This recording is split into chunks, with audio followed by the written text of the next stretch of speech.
Hello everyone, good morning dear students. आज इस video में हम लोग क्लास 7 हिंदी वसुंधरा से कहानी अनंत लालसा इसको जानेंगे। सबसे पहले कहानी का सार हम लोग जान लेते हैं, क्योंकि कहानी को लेकर मूल कहानी को लेकर पहले ही वीडियो बन चुकी है। तो इस वीडियो में हम लोग इस कहानी का सार और उससे जो संबंधित प्रश्न हैं उनका उत्तर जानेंगे। अगर हम कहानी का सार समझ लेंगे तो इनके उत्तर समझने में हमको देरी नहीं होगी और दिक्कत नहीं होगा। ठीक, तो यह कहानी अनंत लालसा एक गरीब चरवाहे बिरजू की है। बिरजू एक गरीब चरवाहा है। वह दिन भर गाय चराता है, दूसरे की गाय चराता है और शाम को थका माना अपने घर पहुंचता है। चूँकि वह बहुत गरीब था इसलिए उसके बच्चे बहुत दुर्बल थे, बहुत दुबले पतले थे। भाई चरवाही से कितना आमदनी होगा कि परिवार को भरपेट भोजन और कपड़ा मिलेगा, है ना। तो चूँकि वह बहुत परिश्रमी था, बहुत ईमानदार था, इसलिए भगवान उसके ऊपर खुश हो जाते हैं। बिरजू को दर्शन देते हैं और कहते हैं, बिरजू तुमको जो कुछ भी चाहिए मांग लो। बिरजू भगवान को देखकर नतमस्तक होता है और कहता है, हे ईश्वर, यदि मेरी खुद की गाय होती तो बहुत अच्छा रहता और मैं सुखी हो जाता। ईश्वर ने उसकी प्रार्थना सुन ली और उसको गाय दे दिया। लेकिन यह क्या, कुछ दिन तो बिरजू सही था, उसकी गृहस्थी खुशहाल थी, लेकिन धीरे धीरे वह थोड़ा सा गाय का दूध बचा कर बेचने लगा। शुरुआत थोड़े से किया, लेकिन बढ़ते बढ़ते पूरा का पूरा बेचने लगा। उसमें भी तसल्ली नहीं होती, फिर दुखी रहता, सोचता गाय की जगह अगर मुझको तगड़ी भैंस मिली होती तो बड़ा अच्छा रहता।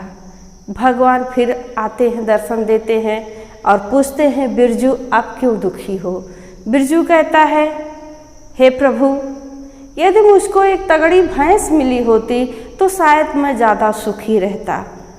भगवान कहते हैं, ठीक है, तुमको भैंस दे देता हूँ। भैंस मिल गई फटाफट। कोई भगवान के लिए खोजना ढूंढना तो है नहीं, हाथ उठाए और मिल गई भैंस। खैर, अब बिरजू भैंस को खिलाने पिलाने में, सानी देने में जुटा रहता। भैंस भी अच्छे से दूध देती, वह पड़ोसियों के यहाँ बेचता भी, तो परिवार खुशहाल हो गया। लेकिन यह खुशहाली, यह खुशी बहुत ज़्यादा दिन तक नहीं टिकी, क्योंकि फिर से उसके अंदर लोभ जग गया।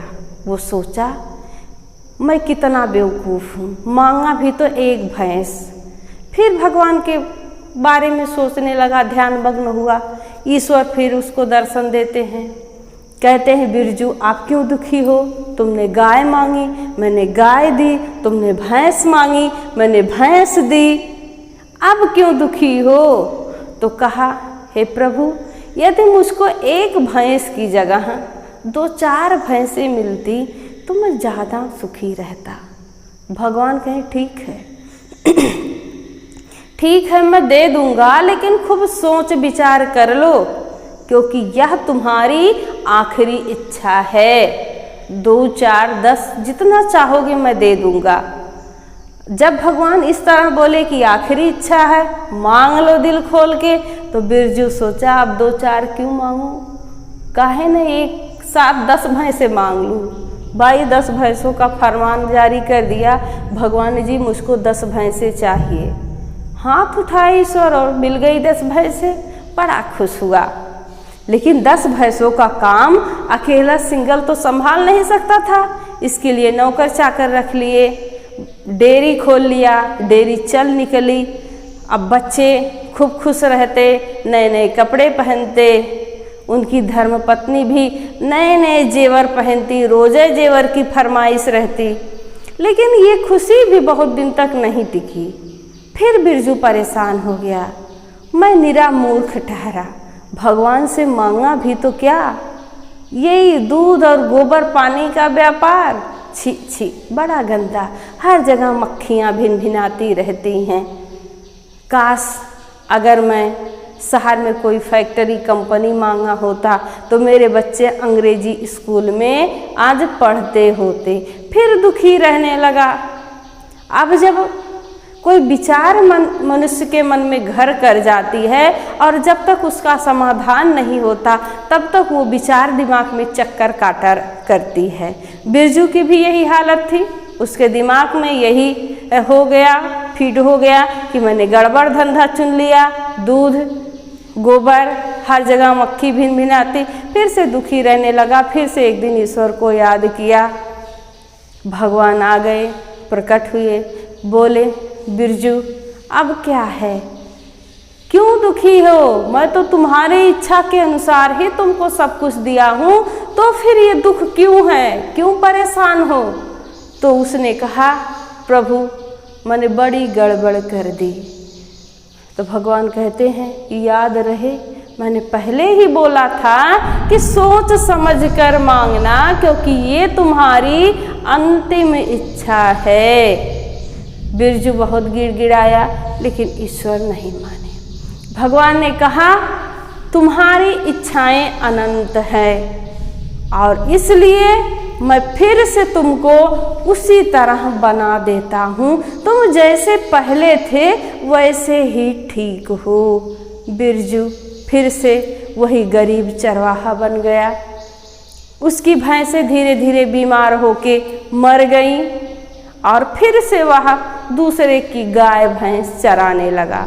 तो इस कहानी से हमको यह सीख मिलती है कि हमें अपने इच्छाओं को नियंत्रण में रखना चाहिए।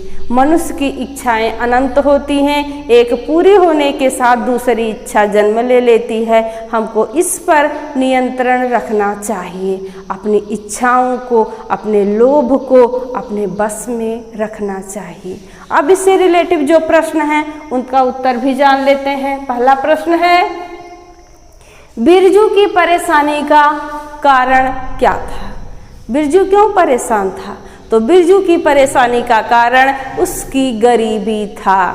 अगला प्रश्न है बिरजू ने पहली बार ईश्वर से क्या मांगा? पहली बार बिरजू ने ईश्वर से एक गाय मांगा, है ना, गाय मांगा था। ठीक। अगला है बिरजू ने अंतिम इच्छा के रूप में भगवान से क्या मांगा? क्या कहे थे भगवान जी कि अंतिम ये इच्छा है तुम्हारी, जो चाहो मांग लो। तो क्या मांगा था? बड़े सोच विचार करके 10 भैंसें मांगी थी, पूरे 10। ठीक। अगला प्रश्न है बिरजू ने डेयरी का काम क्यों छोड़ना चाहा? बिरजू ने डेयरी का काम इसलिए छोड़ना चाहा क्योंकि दूध और गोबर से हर जगह मक्खियाँ भिन भिनाती रहती थीं। ठीक। अगला प्रश्न है अंत में ईश्वर ने बिरजू से क्या कहा? अंत में ईश्वर ने बिरजू से क्या कहा था? तुम्हारी इच्छाएं अनंत है, इसलिए तुम जैसे पहले थे वैसे ही रहो। अगला प्रश्न है बिरजू की अंत में क्या दशा हुई? बिरजू अंत में फिर से वही गरीब चरवाहा बन गया। ठीक। अगला प्रश्न है यह पाठ हमें क्या संदेश देता है? तो यह पाठ हमें यह संदेश देता है हमें अपनी इच्छाओं को अपने बस में रखना चाहिए, क्योंकि हमने देखा कि इच्छा बढ़ने के कारण बिरजू की क्या हाल हुई। तो इस कारण इसलिए हमको अपनी इच्छाओं को अपने बस में रखना चाहिए। ठीक। तो आशा है इस कहानी का सार और इस कहानी से संबंधित जो प्रश्नोत्तर हैं सभी आपने अच्छे से समझा होगा। अगले वीडियो में हम लोग दूसरे टॉपिक को जानेंगे। धन्यवाद। Bye bye.